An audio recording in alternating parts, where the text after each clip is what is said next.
You're listening to the Ordinary Joe's podcast with Joe D and Eric B. Ordinary Joe's podcast.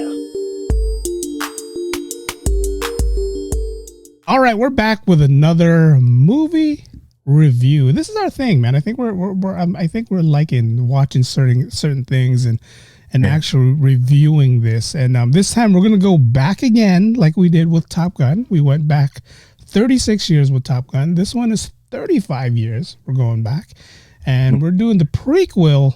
Is it called a prequel? Could it be a prequel? Yeah, prequel? I would call it a prequel. Okay, prequel to the original 1987 Predator. We're reviewing Prey. Dun dun dun. And again, this is something me and Joe haven't talked about all week, so our opinions may vary, and we'll see where our opinions end up.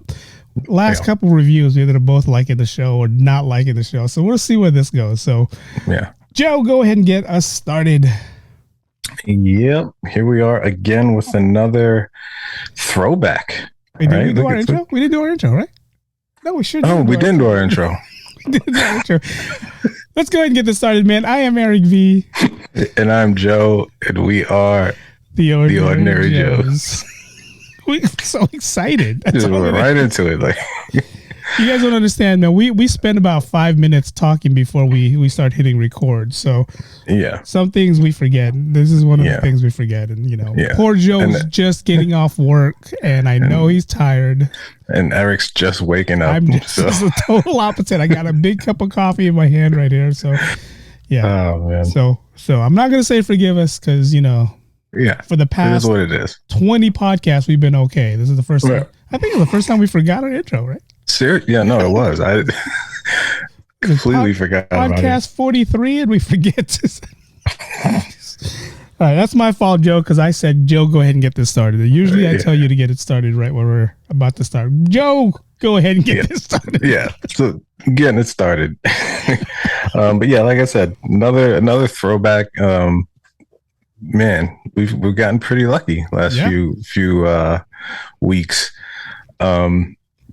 It's like Eric said, I'm think it's pretty safe to call it a prequel of the first one. We go back, 300 years to 1719 to the northern plains of the United States.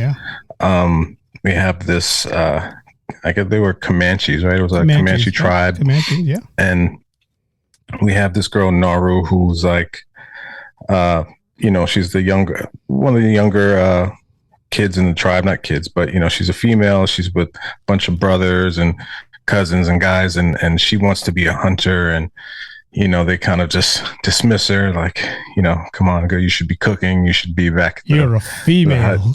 Yeah, right.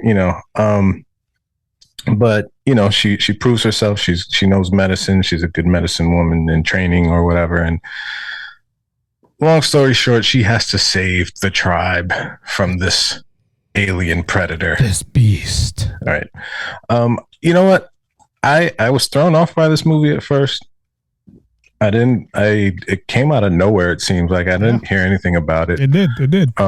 Saw it on Hulu for about a week. I think it was you that mentioned it, that it had to do with Predator, and I was like, oh, okay. And then, and I actually like it. Like it was weird when I first tried to watch it. It was after work again, watched it first 15 minutes and I fell asleep. Of course. And I woke up at the part where he's the predator is kind of out in the woods, and he catches a snake. All right. But before he catches the snake is, I think it attacks like a rabbit or something. Yeah. And I opened my eyes right at the scene where you just see the snake, and I open my eyes and it jumps and it attacks, and I jump and I scream, and my wife's like, she jumps. She's like, the hell are you jumping for? Because she wasn't watching the movie. And I was like, nah, I fell asleep. This stupid snake scared the shit out of me.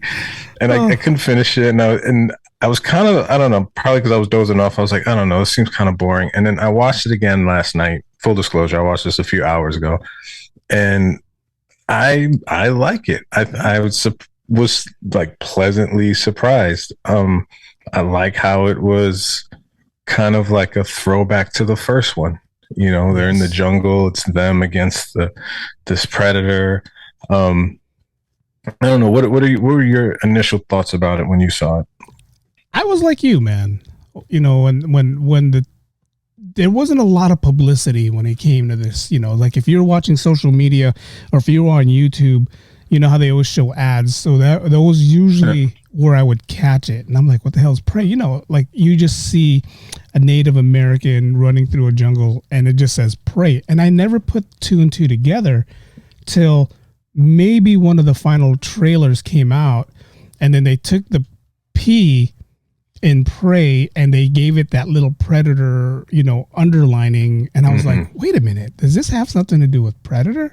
So of course now I'm intrigued, I'm interested. I go on IMDb, and then sure enough, IMDb's talking about, you know, 300 years in the northern plains of America, you know, the Comanche. And it doesn't say, it's funny because I'm looking at the IMDb page right now, and they changed it a lot. It didn't say the word predator, but it says the Comanche Indians has to find a way to evolve from something that they're not used to seeing. Yeah. Then now it's changed to actually Predator. And, you know, the director, Dan Trachtenberg, director of, what's that show that he directs? Yeah, the one. Oh, didn't he do the Cloverfield? Cloverfield, movie, yeah. Movie, the second one. Yeah. So if you watch any of that he does, it's kind of like, okay, he's pretty good when it comes to directing big films. So I said, let me go see what this is about. Him directing a small film. And when I found out it was Predator, a prequel to Predator, I was like, whoa, hook, line, and sinker. And it's like one of those things where I went in there semi-blind, not knowing what this movie was about. And just like you, I was like, oh my God. Yeah. This movie, there's a couple of things that I'm going to throw out that's not quite, you said the movie was like 17, 19, I think it was like 17. That's what I was looking at when we first got on. It was like the later 1700s, like 1789, I think is when it was, right? I think that's when it was. And the one scene where she's running around, the beginning scene when she's running around and her dog's tail gets trapped in a bear trap. I'm like, wait a minute. You know, I'm a kind of a closet history buff. And I know bear traps wasn't invented till like the early 1800s. So when I saw this, I was like, okay, I was lost, so those were like the little nitpicky things, but man, the movie, I mean, just like what we did in Top Gun, when we talked about Top Gun Maverick, they brought back things that made me, just the sound the Predator makes when it's by itself, that little whatever with the teeth it does, chirping or whatever, that purring. Yeah, whatever it does, it's like, damn, that's exactly what I like about the movie. And I kid you not, man, after Predator 2, when Danny Glover, comes to LA kind of bullshit, I didn't watch it. I hated all the Predators. The only good Predator that I liked was 2004 Alien versus Predator. And that was because you took two good species and you had them fight each other. So that's the only thing. But again, human ends up coming on top in that one, which I thought was bullshit. But yeah, after that, I didn't watch anything else. I was like, I didn't watch, Predators. I didn't watch The Predator. I didn't watch any of that. Yeah. Prey hit it out of the ballpark, man. Prey did what us Predator fans, not a lot of CGI. The bear scene, CGI. But, the guy who played Predator, Dan DeLigrio, not a lot of CGI on him except for the cloaking device. Everything was practical. Like in his suit, he was practical. And this goes back to 1987 when they did the same exact thing. Not a lot of CGI, mostly practical. But what I loved about this movie, the best out of everything, the tribe did not have any modern weapons. That's what I loved about it. It's like arrows and axes. That's all they used. Yeah. No, totally. I completely agree with you.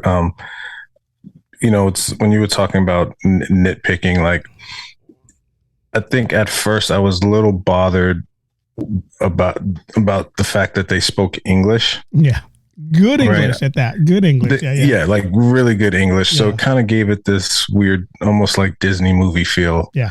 And I was like, all right, this is a little weird, but I was like, oh, that's fine. I get it. They're speaking English so we can understand them. But then you see the French colonizers and they're speaking French. And I'm like, well, what the hell now? Now it just makes it weird that they're speaking French and they're speaking English and the Comanche language. So that I think at first, my first time around, I was like, oh, this is going to be dumb. Yeah. Like I couldn't get into it. But the scenes with the Predator, like, were awesome. Like that's what kept me into it, and I'm glad that they didn't waste time showing him.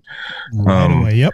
Like straight away, you see him when he drops in, and you see him hunting. You see him kind of like learning. Like I'm assuming this is the first time the Predators came to Earth. I could be wrong. Maybe this was a return trip. I don't know, but it seemed like it was the first because it looked like he was almost studying animals and how they hunt and things like that. But all the scenes with him, like the I guess the gore and the overkills that you enjoy from the Predator franchise, they totally, they didn't disappoint there. Yeah, and like again, I agree with you. After the second Predator movie, I don't know which one. I mean, there's like Predators, the Predator, and I forget. I didn't really care for any of them after the second one. Even the Aliens vs. Predator, I don't even think I liked that one. I saw it and I don't even remember it much, but I thought they were all kind of silly. So that's another reason why I was like standoffish about this one. And then the fact that it wasn't in the movie theaters, it's on Hulu for streaming. I'm like, this is going to be bad, but whatever. We haven't reviewed like a really bad movie in a long time. In a while, yeah. And I was surprised. I was like, wait, this is actually pretty good. Like, I think I might like it better than the second one. I think the first one and this one might be my favorites. I agree with you on all the other Predators that we talked about. I think, and a lot of people's going to give me shit on this one, but I think I like this one better than the original. And the only reason why, the original, and a lot of people said this, the original, you had 10 the best military guys on there, and they couldn't and they had the best machine guns at that time, and they couldn't figure out how to kill this guy. It's like you have Naru, who was trying to warn everybody and trying to say, hey, there's something else out there. And everyone's thinking it's the mountain lion or it's a lion, like you can't kill a lion. But she's like, no, fuck the lion. It's something else. And of course, she's a female. They're not going to believe them, right? She's like, of course. Go back and cook and make some medicine, whatever, they were. And it just shows you how long chivalry was, when it started, right? Like, God, you're going back to the 1800s and you're already telling women to sit in the kitchen and cook. Jesus. Yeah. But the fact that this group or her herself figured this out on her own without the help of her tribe, without modern weapons. I mean, the only modern weapon she has was the weapon she stole from the Predator. Where Arnold Schwarzenegger, he had they had the Gatling gun that Jesse Ventura was using. And they still couldn't kill this guy. Yeah, and she did have that one old timey gun that the Frenchman gave her. Raphael, what's his Raphael? Alini, or something like that. Yeah.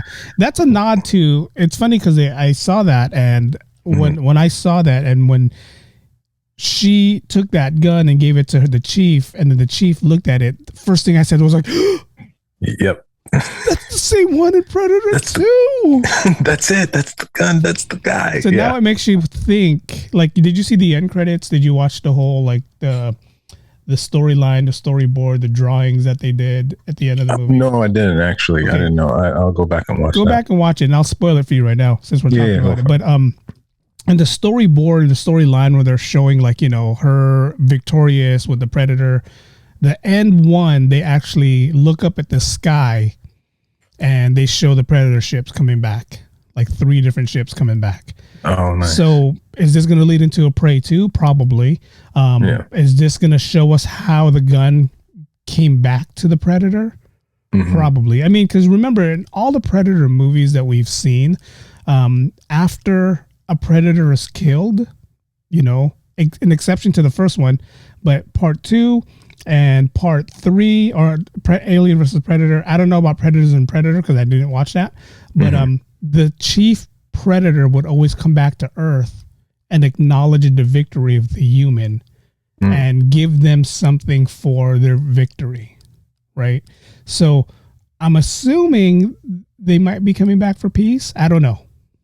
Are they coming back for war? I don't know. I mean, what I liked about this movie was the Predator was, I'm thinking the Predator was young. The Predator was new. The Predator was like put on here. And this is what kind of confused me, because we're thinking of Predator as badass Predator, kill whatever I want, kill whoever I want, right? It's a game to them. But this Predator was only killing the ones that were aggressive and the ones that were killing other things or other people.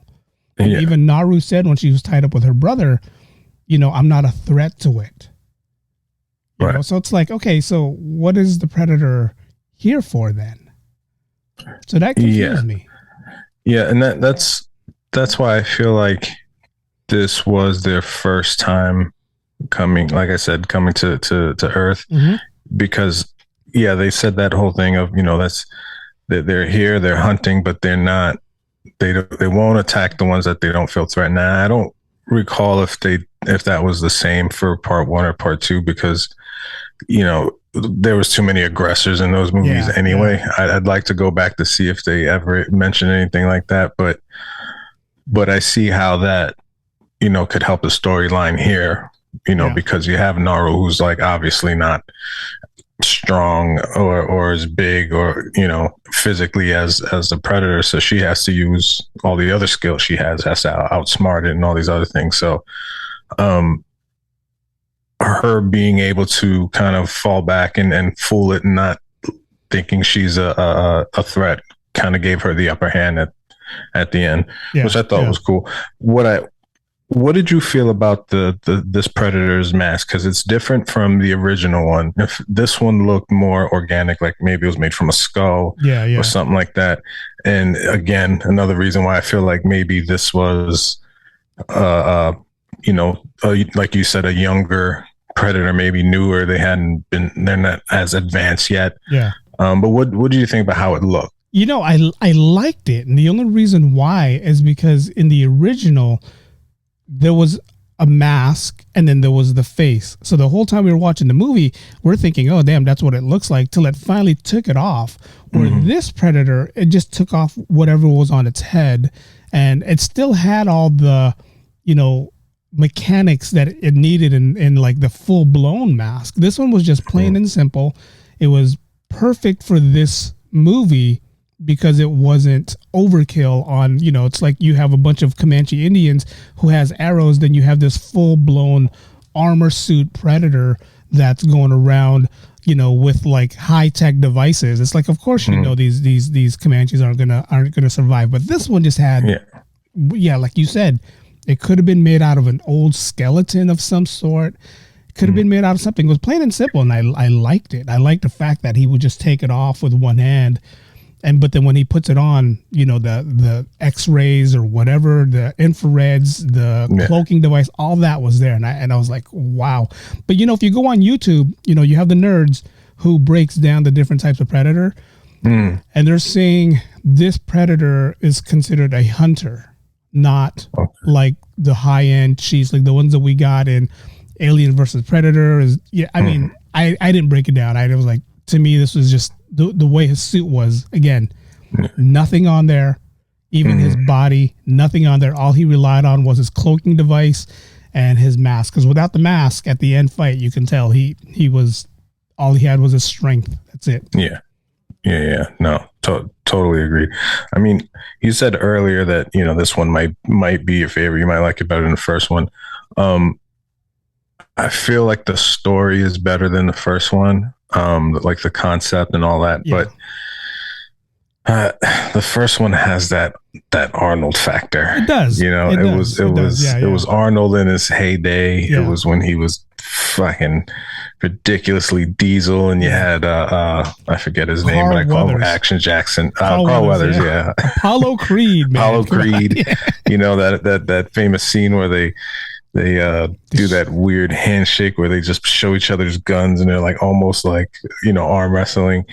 I think that, yeah. But I think what was cool about that is because these guys are like, they're like superhumans, right? They're ridiculous. They're Diesel, they're ripped and all this, and they're badasses, and they have all these guns, and they look like little kids compared to the Predator, you know? And I feel like that movie laid kind of the groundwork, because now we know what these things can do.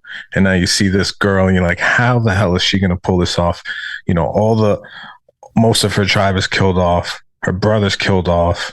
It's just her. Yeah. You know, this thing's hunting her, but she had to, you know, revert back to all the stuff that her brother taught her, all the stuff that her elders taught her, even though they didn't want her to go hunting, she forced herself and snuck out there and went anyway, and remembered all that stuff, and just like her instinct kicked in. Yeah. And I mean, I thought that was amazing, but I still think, for me personally, I like the first one better, but this one definitely, like you said, they hit it out of the park. Yeah. Like it's, I mean, this is one of those movies where I kind of wish they don't do a part 2.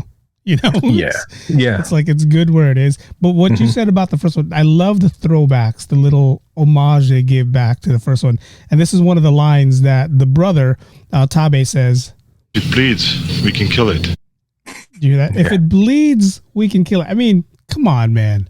He said that. When he said that, I was like, oh, fuck. Yeah. And he said that I mean, you know, what I liked about this is, one, they didn't whitewash, you know, they didn't put like a white person and say, we're going to give you the name, you know, Eagle Head. You know, they didn't do that. You know, they got like this guy, Tabe, his name is Dakota Beavers. So you can tell he's Native American, you know, Amber Mid-Thunder. Come on. Whose last name is Mid-Thunder? You know, and all the other actors that they have on here, they have some kind of Native American, you know, background, which I liked. It's like, come on, that's the best way to get a movie. But I totally agree with you on that whole English part was, you know. Yeah.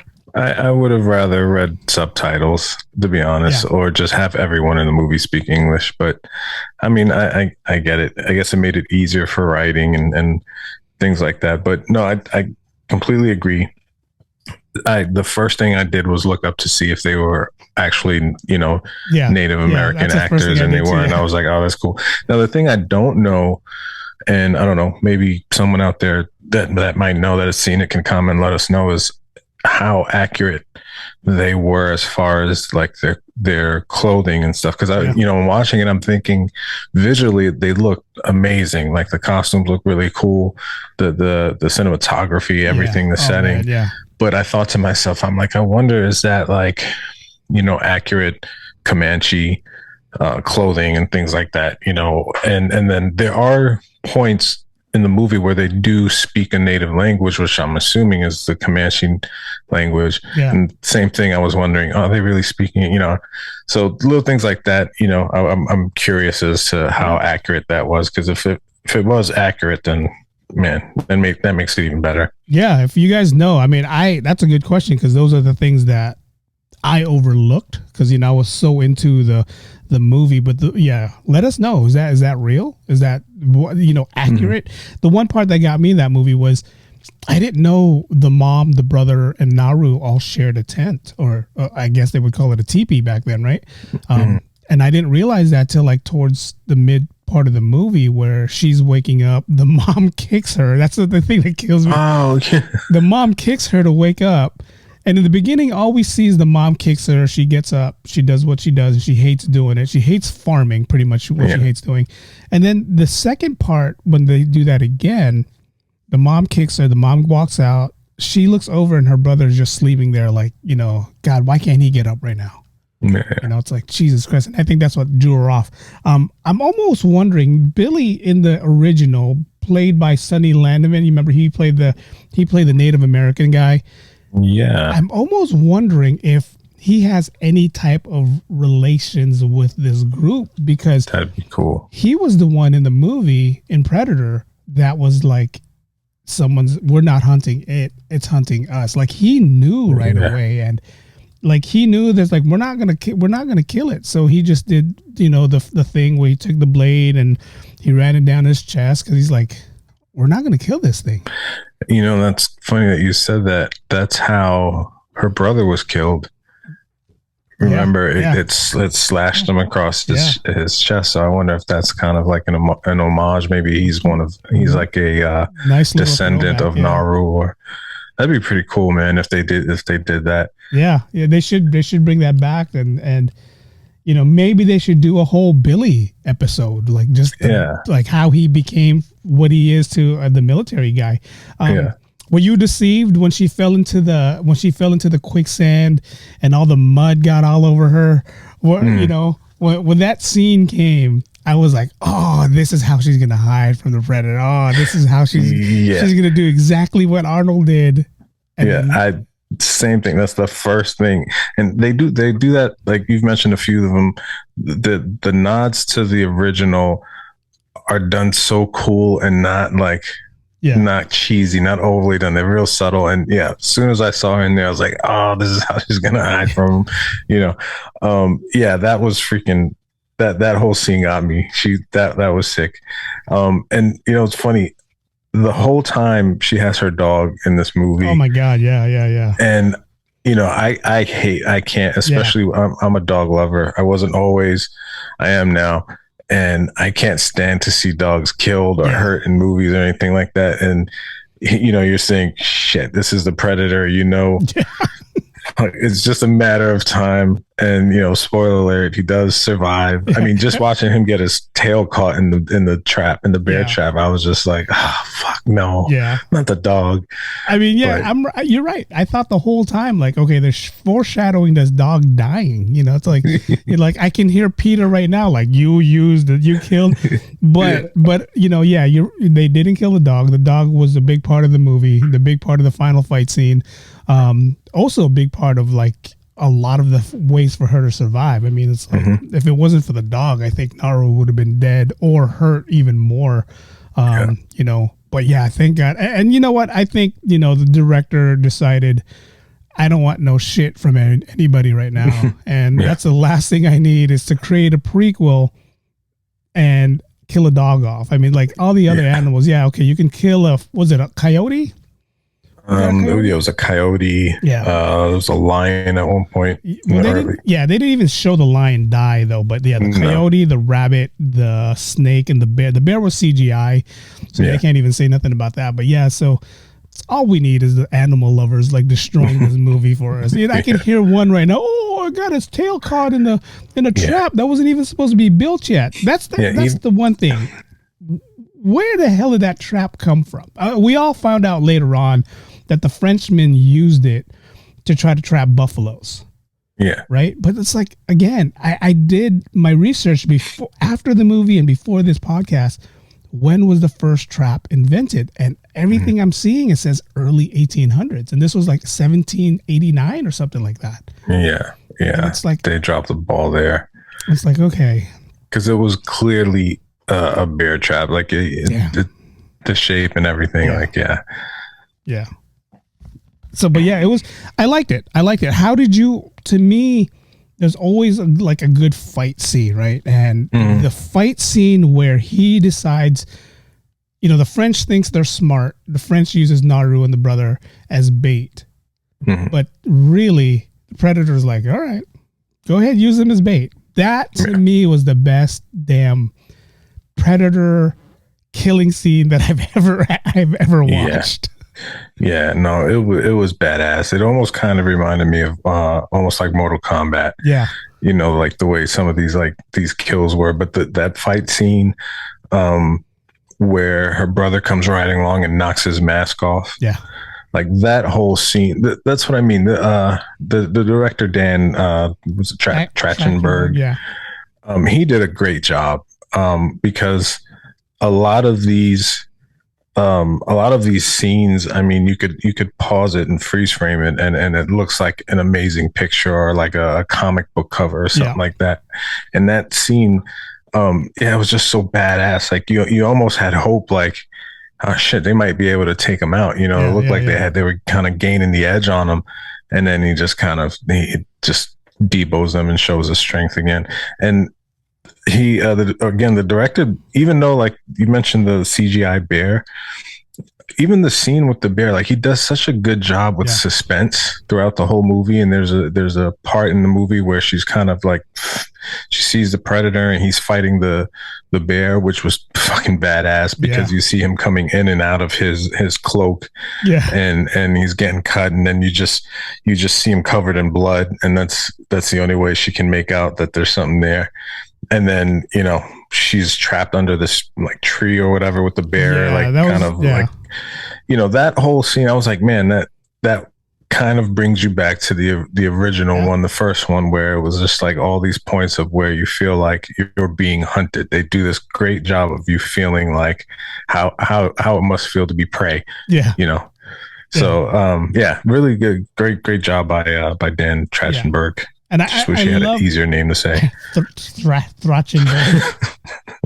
Sorry, Dan Worcestershire sauce. Sorry, Dan. I'd love to be part of the Predator franchise one day, but Yes, please. Yeah. But I love how they didn't even put the name Predator in the movie and the title. It's like I said, we said in the beginning, what the hell's Prey? You said, your coworker said, go play the MC Hammer song, Prey. It's like, and it's sad because when this movie came out, I kid you not, man, and you can tell your coworker this, that's all I kept thinking. That's why we pray, because it has nothing to do. And this is PREY and praise PRAY, right? Just to let your coworker know. But what is prey?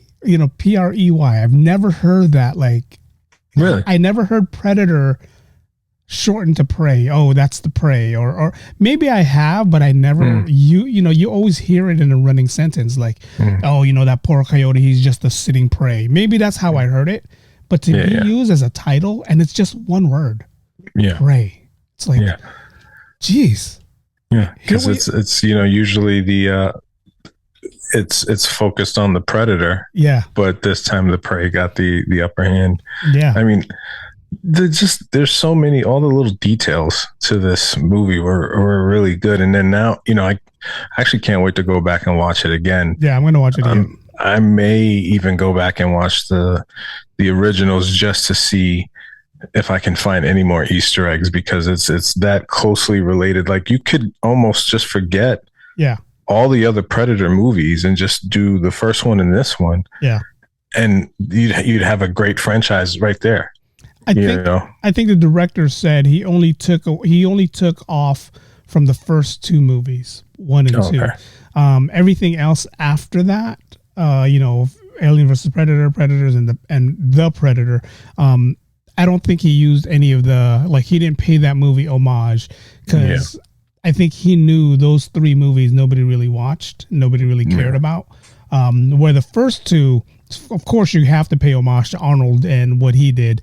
And the only thing he did with the second was that flintlock pistol that he did for Raphael Alidon. And is it Adonini? Adonini. Yeah, I don't know what it was. But I mean, I think that's what it was. But it wouldn't hurt to go watch the other ones just in case, And I was a big fan of Alien versus Predator, and I didn't catch anything from Prey that tied into Alien versus Predator. The only thing that these two movies has in common is that the females are the male protagonists in the movie, because in Alien versus Predator it was the female that ended up joining the Predator. But everything else, like, I'm glad the Predator didn't have the little, that little gun that he has on his shoulder. That one, like, to me, is like, forget it, dude. Iron Man gun. Your whole tribe's gonna die now. It's like all he has to do is look, and that's where it's going. So I'm glad it didn't have that. I'm glad it kept to what it was. It kept to, like, okay, I only have that one gun. And what I loved about the gun, the little infrared gun, they weren't even lasers. They were spears. I don't know if you caught that. Yeah. So it's like, okay, so does he have infinite amount of spears. Yeah. And I mean, again, that's why it feels like almost a more primitive version of the Predator we knew from the first one. It's strange to me because with them not really promoting it as a Predator movie, they never mentioned Predator.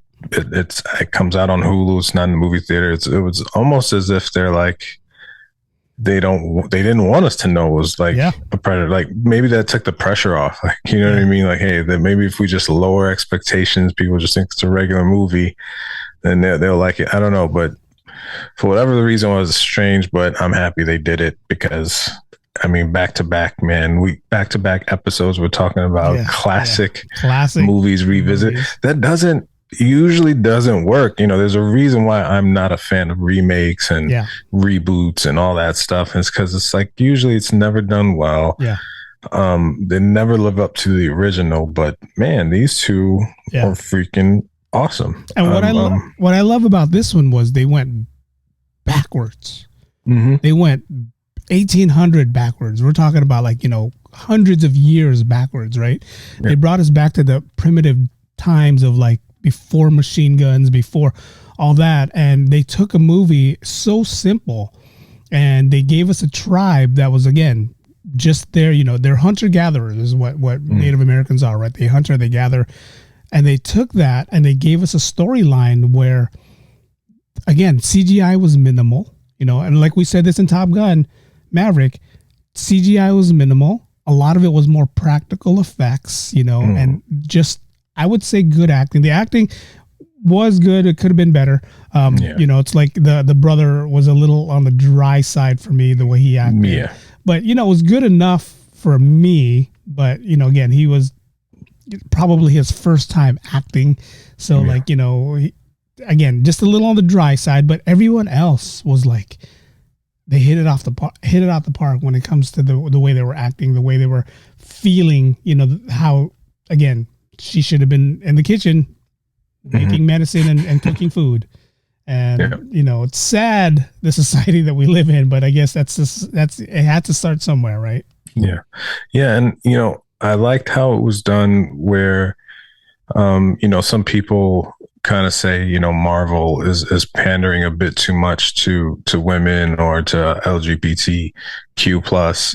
And they just kind of throw it in your face and they're doing it overtly. Like, look, we have a female lead and things like that. And I didn't feel that with this movie. Like you had the female lead, but it showed, it didn't really matter that she was female. It just showed like the kind of human experience of where you're doubted and people don't believe in you, but you believe in yourself and you just, you keep fighting and working hard for your goal. And, eventually she was able to prove herself. Yeah. And I mean, that's kind of universal. And that's what I loved about it. It didn't feel like they were just kind of like, hey, here we go. We have a female lead. Yeah. Just, it was done, man. It was just really done well. And I can't wait to watch it again. And you know what I liked about it too is they didn't force her on us. Like you said, like Miss Marvel, they're giving us this teenage, superhero for Marvel. Just a lot of the Marvel characters, female characters, they're kind of like forcing it down our throat. Like, this is who's going to play this. This one, we kind of saw her in the trailers. We kind of knew this is who she's going to be. But at the same time, we didn't know if she's going to be the main character or if she was just a side character. And then when the movie started, from the mom kicking her bed, and then we already saw her attitude of like, gosh, shit, I got to do this again. So, and this is stories that probably most likely did happen, that was never ever told, because it's like, one, the Native Americans like, no, we're not going to tell you that we had a female warrior that was better than practically half our men. We're not going to tell you that.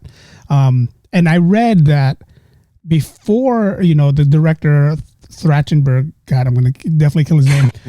Before he used the Comanche name, he asked for permission if he can use a female as the main character. And one of the tribesmen actually said, there's a history of our females being better than some of our men. We had females that had no fear when it came to fighting, a bear or a lion. that was just never shared with history, because the Comanches is all about the warrior. Because you hear the Comanches, you hear the warriors. That's the first thing you think of. Yeah. So he wanted to make sure that, yes, I'm going to use a female. She's going to be the main character, and she's going to be better than some of the men. Yeah, and not to mention all of, not just Comanche, but all of Natives' history that was, torn apart or gotten rid of, or destroyed by colonizers and stuff like that. A lot of their history is lost, so a lot of it is just kind of passed on by word through generations. So, I'm who knows the stories. Like, I always wonder, what was life like before,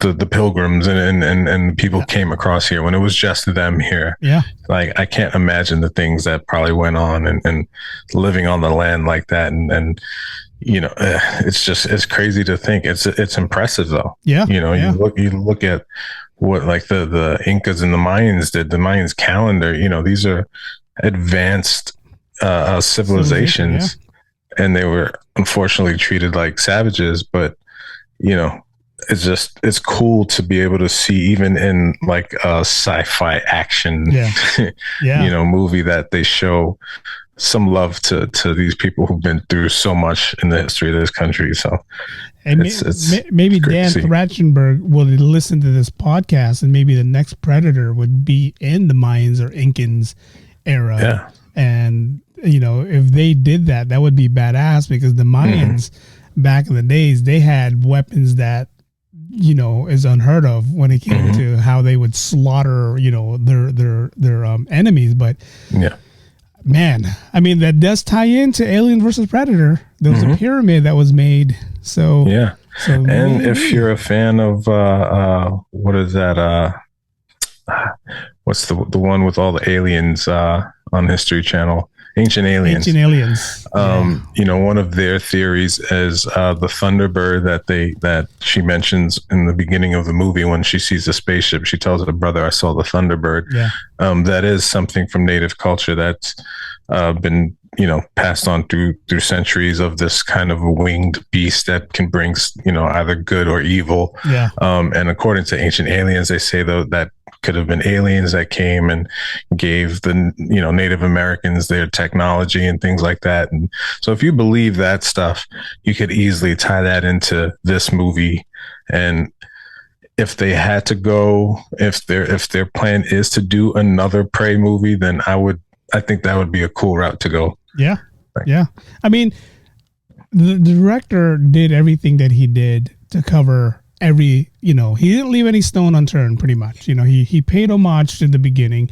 He studied his history, and the whole Thunderbird thing that you just mentioned, half of the people didn't even get that. They're like, what do you mean Thunderbird? It's an alien spaceship. We know it was an alien spaceship, but the Native Americans back in the 1700s, they were seeing things in the sky. And we're going to go from Native Americans to the Mayans and the Aztecs. They were seeing things in the sky. Even in the Egyptian era, they were seeing things in the sky that they were like, what is this? And there's proven fact that they were actually looking up and saw something, because in all the scripts and all the drawings, there's something other than the clouds and whatever, the moon, that they were seeing up in space. So hell, maybe there was a Predator back, the 1700s that we don't know about, But I love just the directorial part of this movie. And, this is going to be the third time that me and Joe agrees and disagrees on something. And it's just, movies are made differently right now. It's like, it's like I'm trying to pick the next title or the next show that me and Joe can review that I kind of wish we both went two different directions on. But right now, it sucks because me and Joe likes the same thing. Yeah. And, like you said, we purposely, we don't talk about it beforehand. I think part of the fun for us doing this is finding out how the other feels live while we're doing it. Obviously we're recording it, but live for us while we're doing it. It's not, we really do give our honest opinions, and it just happens to be like the last few movies that we saw, we agree on. But people make movies for for other people to enjoy it. So, Yeah. I mean, it's not, that crazy, but, this is kind of why we started the podcast, because when me and Eric worked with each other years back, this is kind of what we would do, like All to we pass the did. time at night. It's like, All dude, you we see this? did. Yeah, I saw this. Oh, that was awesome. Yeah. And we just start talking about it for hours on end. So we're like, we should just do a podcast, And we tend to agree, but not always. Not always. I mean, I still think the first Predator is the best, but Yeah, well, it's for what it was in 1987. And remember, just a couple weeks ago, we talked about Top Gun. 1986 was Top Gun, and everybody wanted to be a fighter pilot after that. 87, a year later, here comes Arnold Schwarzenegger and his whole, back then we called it the Swole team, because they were all huge, right? That was insane. The Swole team.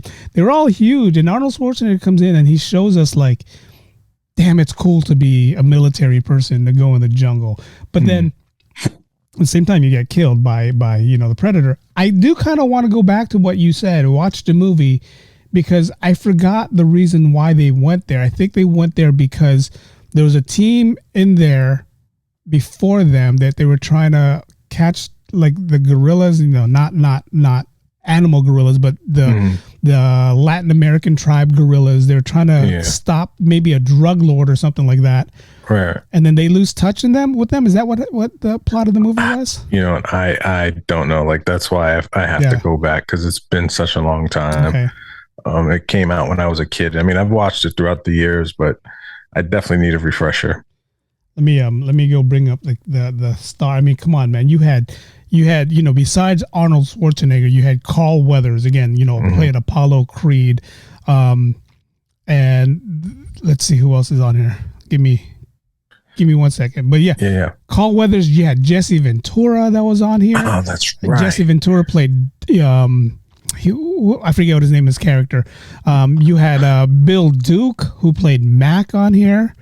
Jesse Ventura was Blaine. That's right. Got it. And you had two future governors. Look at that. Yeah, you had Jesse Ventura and Arnold Schwarzenegger. Are they both Republicans? I believe so. I think believe, Ventura was a Jesse Democrat. Ventura. He was what? He was the governor of like Minnesota or something like that. Yeah.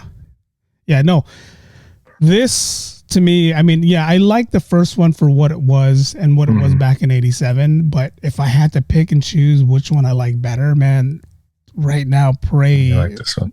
I mean, there's just something about Prey. I mean, it's like if you and I went to the woods right now and we fought a predator, we don't have a machine gun. I mean, the way Naru was just like that one scene where she was trying to shoot the bear with an arrow and her freaking arrow, her string got messed up. Yeah, it broke. And she was just like, Yeah. And I thought her dog was going to die then too. Yeah. That was a funny scene, because what I loved about that scene is when she finally made it back to the bottom and she's there, ground level by the water. She has her arrow fixed and she's like pointing it at whatever. She points and she sees the dog running scared shitless back towards her.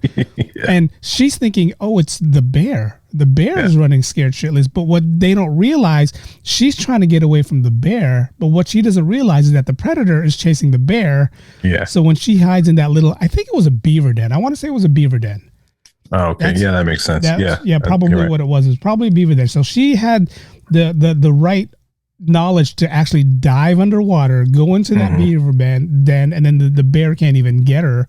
And then just that whole scene alone was like, and then that's what it was. Now I think about it, throughout the whole movie, the predator wanted to show and prove that it was the apex predator. Yeah. We see the snake hunting the rabbit, and then he kills the snake. We see the coyote or the wolf that was hunting a rabbit, and he kills the wolf. And then we see the bear after the dog, and he grabs the bear. So I think that was kind of the theme throughout, is he's trying to prove he's the apex predator on this planet.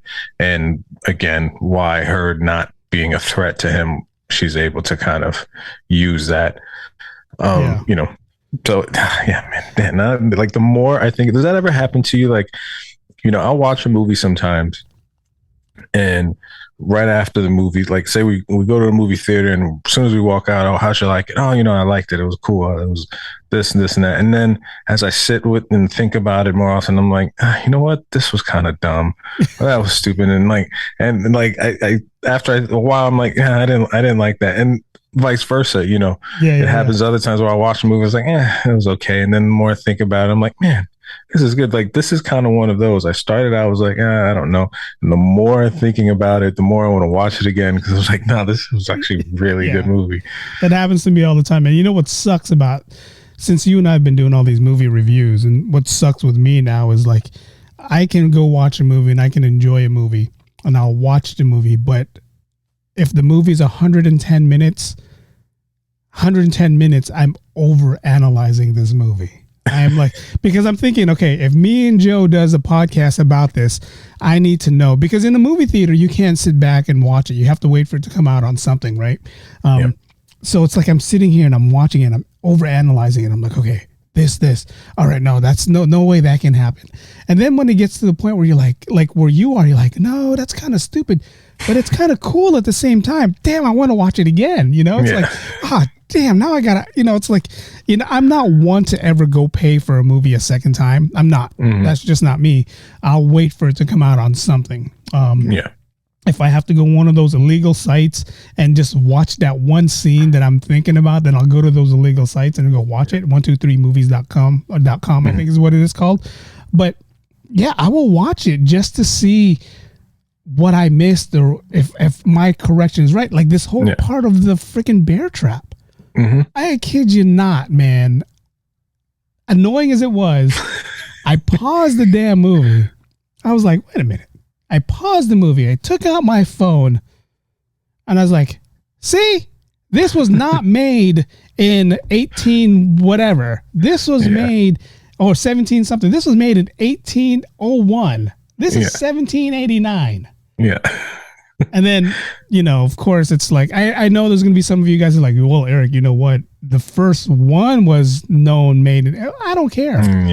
I don't care. I mean, if they would have used like a wooden stick, like Naru did in the movie, in the end of the scene when she's fighting the predator, she takes little sticks, she makes them into stakes, and she ties them around the trees, because she knows that's how the predator goes from, place to place. He jumps on a tree.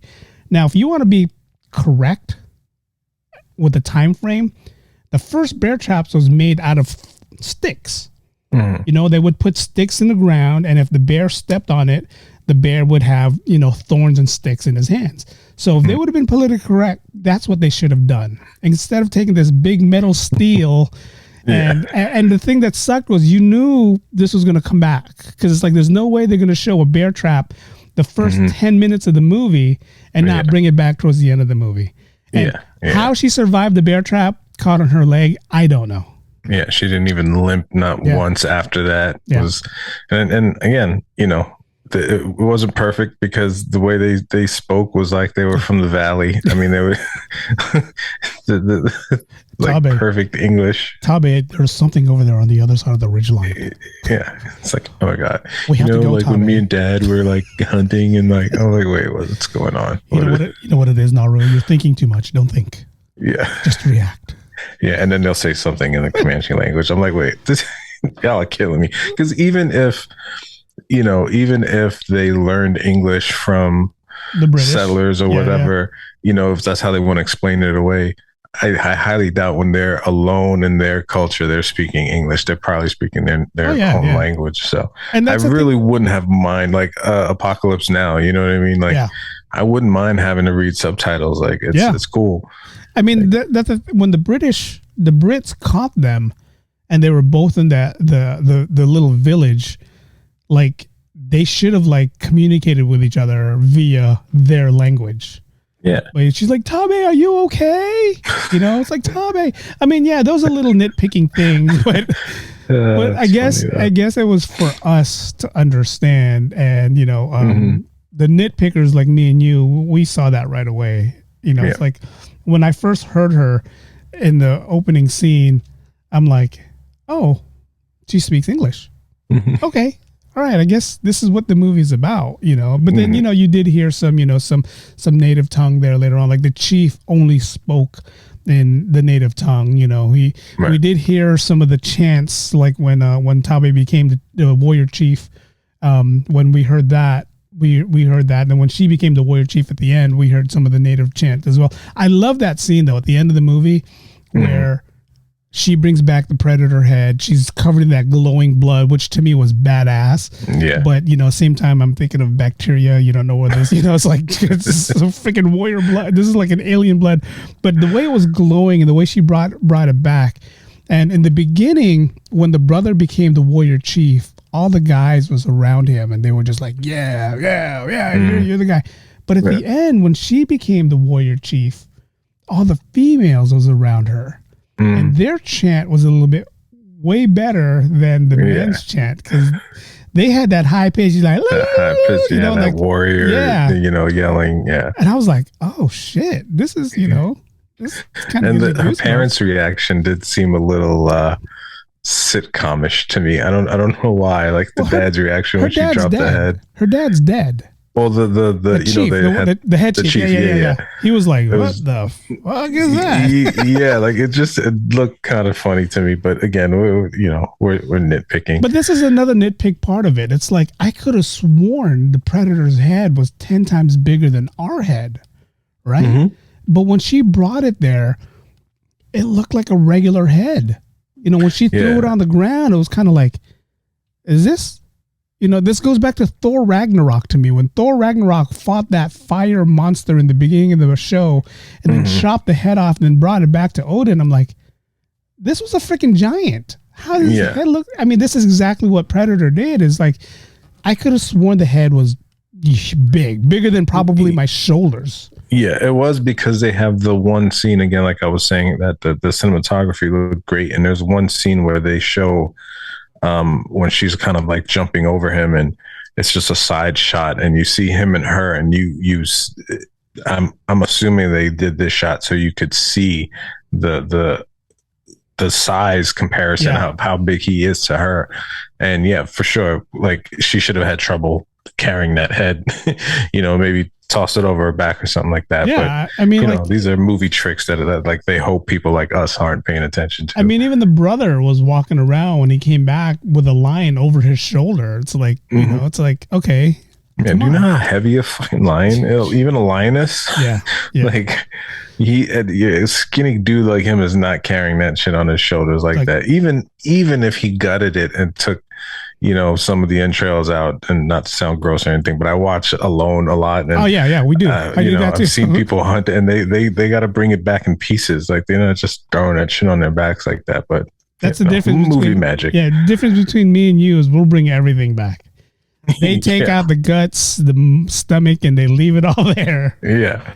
We're like, okay. But you know what I liked is Dane DeLegrio, who played the Predator. And what I loved about his story was he's an NCAA Division I University of New Hampshire basketball player. Ended up hurting himself, not being able to make it in the NBA. And then somebody told him, hey, you can make good money just being whatever in films. So he decided to give it a shot. And he did movies like American Horror, where he played some weird, tall looking creature. He was in a movie called The Quest. And then now with Prey, I mean, sky's the limit for him, man. I mean, like put him in a suit and, go from there. I'm hearing rumors that he's doing something, which to me, I don't know why they're going to do, but it's going to be a Bigfoot movie. And it's going to be a sci-fi Bigfoot movie where Bigfoot is a bad guy and he's killing people who's trying to hunt them. And he's supposed to play the Bigfoot character. So if that happens, we'll see. See, now that I'm down for. I have been waiting for a Bigfoot movie, like a good one. I mean, we've had Harry and the Hendersons, but I mean, like an actual sci-fi thriller type, something Jordan Peele might do. I don't know, but a good Bigfoot movie. I'm looking at your T-shirt, talking about classics. I'm trying to think, like, we're running out of movies from our era to remake or redo or do a sequel to. Yeah. You think of it, I'm like trying to go down the lines of like what else would I like to see? Like, even though I'm not a big fan of these, but what movies would I'd like to see be revisited? I really can't think of one that hasn't been revisited. You know, I'm looking at the Goonies. I don't know if they said they were going to do it or if it ever went through. But for you guys who aren't watching, I'm wearing a Goonies shirt, and I wore this on purpose because this was going to be my question to you. And if they did do a remake of the Goonies, they have to do it the same way that they did Top Gun Maverick or Prey. They have to bring it back in a way where we could enjoy what we're watching and not like, damn, you guys, because this is a movie that you can't ruin. You know, Top Gun, they paid homage to it. They didn't ruin it. They did a good job. Prey, the same thing. They finally didn't ruin it because the ones before that was ruined. Right. They did a good job in bringing this back. Now, how are you going to bring back the Goonies? Half of these guys are definitely old. You saw that movie with Michelle Yeoh, There Tomorrow, or whatever the movie's called. Oh yeah, yes. Everything Everywhere All at Once. And then this amazing movie. This guy Data plays that guy in that movie. Yes. And this is his first big role since the Goonies that he decided to do, because he decided to live. Absolutely amazing, and he still looks and sounds the same way as he did as a kid. I mean, he's older, obviously. He's an older guy, but you still see that kid. You still hear the voice. Did he have any booty traps? No, man. I can't. That's something I would really like to talk about. Is that movie? If you ever get a chance to watch it, I will watch it this week. And if the next show we do, let's go ahead and review that show. Yeah. So if you want to watch it, I'll watch it this week, and I'll definitely we'll definitely review that next week. So that way, sure, yeah. I really think you're going to enjoy that a lot. But yeah, so I don't know where, if they did a remake of Goonies, the only thing I can think of, and this is pulling teeth here, is they have to go back and show us One-Eyed Willie and what he had to do to leave the treasure where it is, why he picked the coast of Oregon, all that stuff. Because the Goonies was on last night, and I was watching the Goonies, and there was a scene when they finally found the pirate ship. He says Willie had to kill everyone so that way no one would tell anyone else where the treasures were or was. Right. And then I don't know if he killed himself or he just took poison and died. But if that was there and we saw that, then I don't know, would it be too gory for kids? Would it give it a different name? I mean, you don't even have to call it the Goonies. You can call it, the Curse of One-Eyed Willie or something like that. Yeah. I mean, I don't know. Yeah. I mean, I'm not a writer. I don't know how they would do it, but I guess just make it make sense. That's what Top Gun did. That's what Prey did. It was the story made sense. They paid homages to the originals without overdoing it to where it was cheesy. Like it paid respect in a good way. Like that's all. However they plan on making it, I think you gave some really good ideas. Maybe doing a prequel showing how it came about, the original treasure. Like that would be good, and I think that's the only way you can do it. And and then in that same respect, show kind of an homage to the first one. Oh, that was that. Oh, okay, that was that place. Like show us like how he made the piano, how he put the skeleton piano. What was the idea of putting that long water slide? Just everything like that. And we can go back to where Astoria had nothing. We can go back, like in Prey, they had nothing. There was no buildings, no machine guns. So if they did the Goonies and they did it that way and show us like, okay, this had nothing back then maybe we can enjoy it. Maybe we'll like it, Yeah. But, I heard they're going to go, the direction that they're going is the opposite direction. They're going to have the kids of their kids I was worried about that. Like you remember he says in the movie there's 20 ships and they only found one. So, but they found the main one, which is One-Eyed Willie's ship. So are they going to go back and try to look for the other 19 or, Yeah. Or maybe like they're still friends and they're telling the story to their kids and their kids maybe think, oh, maybe we can go and find one of the other ships. Or yeah. I mean, if they can't come up with something good, just don't touch it. That's all it is to me. Yeah. Don't touch it. Leave it alone. That's fine the way it is. So, yeah, because even the Jumanji remakes, as far as talking about, classics that were redone, I even like those. There's ways to go about it, and these last two movies that we've reviewed have showed there's ways to do it well, and there've been times that have just been tragic, and they should have just left well enough alone and shouldn't have touched the original. So, we've just been lucky. Yeah. Yeah, I mean, this was a good year for movies or prequels or movie part 2s or whatever. Mm-hmm. I'm worried about Avatar when Avatar comes out. I'm worried about that just because when that movie first came out, it was nothing but CGI. We all fell in love with CGI. James Cameron is big on CGI. With this movie come out being 100% CGI, I'm like, it's kind of more cartoonish to me. And how I feel about watching animations like that. It's kind of like, oh, man. So I'm going to watch it when it comes out, but I'm kind of worried about it because, again, that's another movie that took a long time for it to be made.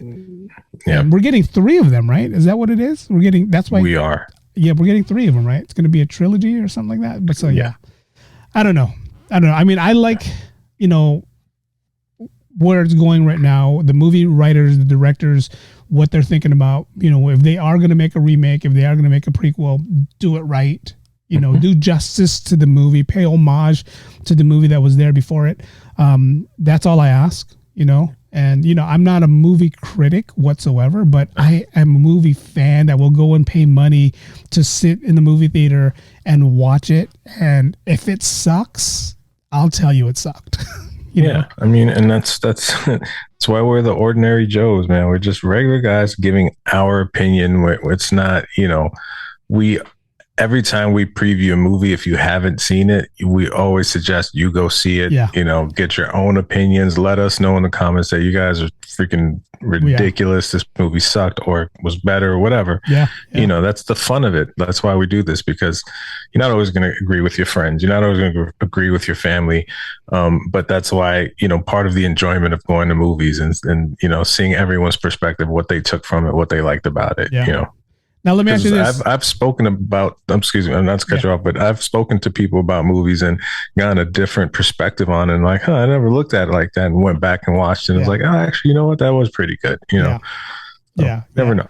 I mean, me talking to a lot of, actors and actresses on a daily right now is giving me a whole different perspective on movies and, how it's made. And they didn't have the budget for this and they didn't have the budget for that. So it's giving me a different look. It's giving me that look on the other side of it, which I totally get, but it still doesn't give you the excuse to make a bad movie. It's like if you're the actor and you have to play this role and this is what's going to put food on your table, totally fine. That's what you got to do. But if you're the writer or the director and you're directing this movie, at least make it worthy. Like the movie you were just talking about, with Michelle Yeoh. I'm going to keep messing up the name. Everything, Everywhere, All at Once. That movie was kind of like Prey. No one really knew about that movie. You only saw little commercials of it here and there. It had a big name cast, starred by the name of Michelle Yeoh. And then the last time we spoke, you said it was kind of like a Marvel, MCU, all this stuff. It was a multiverse, Kung Fu Hustle, Matrix kind of all balled into one. So I don't understand why they didn't really plug that movie. Because like when that movie finally first came out, it wasn't in a big theater. It was like you go to a multi-theater. It was always in the smallest. Well, at least when I kept looking, it was always in the smallest theater. Yeah, this was a re-release, the one I watched. Okay, yeah. See, I mean, I can't even find it in the theaters anymore. So, so I'm gonna watch it. I'm definitely gonna watch it. We'll review that next week or the next time we do a show. But for sure, that's what we're gonna talk about. But before we end, I want to ask you this: if Prey was out in the movie theater the same time Top Gun Maverick and the same time Bullet Train, debuted, how do you think it would do in the box office? Oh, I don't think it would have done well as far as its opening weekend. Not with the promotion that it got. Yeah. But I feel like word of mouth, it eventually would have gotten out to people that, man, this is a great Predator prequel. And I think it would have eventually gained traction. And I think it would have done decent, honestly. That's why I'm wondering if, did they release it on Hulu because maybe they weren't sure. Maybe they didn't want to take that risk, or, maybe there wasn't even a movie theater that, wanted to pick it up. That's a big, especially right now, Hollywood, it's still kind of shaky as far as where the industry is and with streaming and what it's done and with COVID. So maybe that's what it was. Maybe they said, we don't want to risk it. Let's just put it on Hulu, but I feel like, honestly, this is something I think they still could release in a movie theater. Yeah. This could be sort of like a soft opening, kind of put their feelers out there, and people like it. Hey, you know what? Let's just do a release. And you know what? Maybe I would even go back. I would watch it and watch it, because you touched on it briefly before. The sound in this movie was amazing. Yeah. Not just the way that they use the original sounds that we loved from the Predator, but just the production and the mixing of it. Yeah. Even just with my earpods listening to it, it was like, man, this sounds. It almost felt like I was in the movie theater. The thumping when she's like throwing the axe, and then when they're running, and you can hear all that stuff. It was done really, really well. So if it was in the movie theater, I would definitely go check it out. Yeah, I'd be right behind you, just because to watch it on a bigger screen, to see the Great American Plains back supposedly in the 1700s, I would definitely watch that. As of Friday, these are the top 10 movies: Dragon Ball's superhero. Beast, that's the one with Idris Elba. Bullet Train, Top Gun is still there. DC Superheroes of Pets, Thor: Love and Thunder, Nope, Minions, Where the Crawdads Sing, and Bodies. So those are the top 10 right now. I think Prey, if it was in the theater, it probably could stand.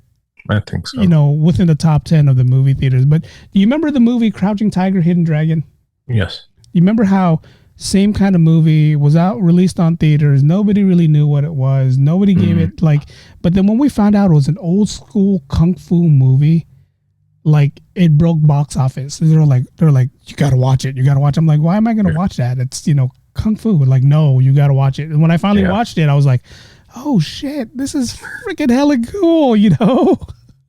Yeah, definitely. I think it would have agreed. It would have gained traction. People would have been talking about it. And I mean, that's part of why we do this too. Hopefully, I don't know, never know who will hear this, who will watch this.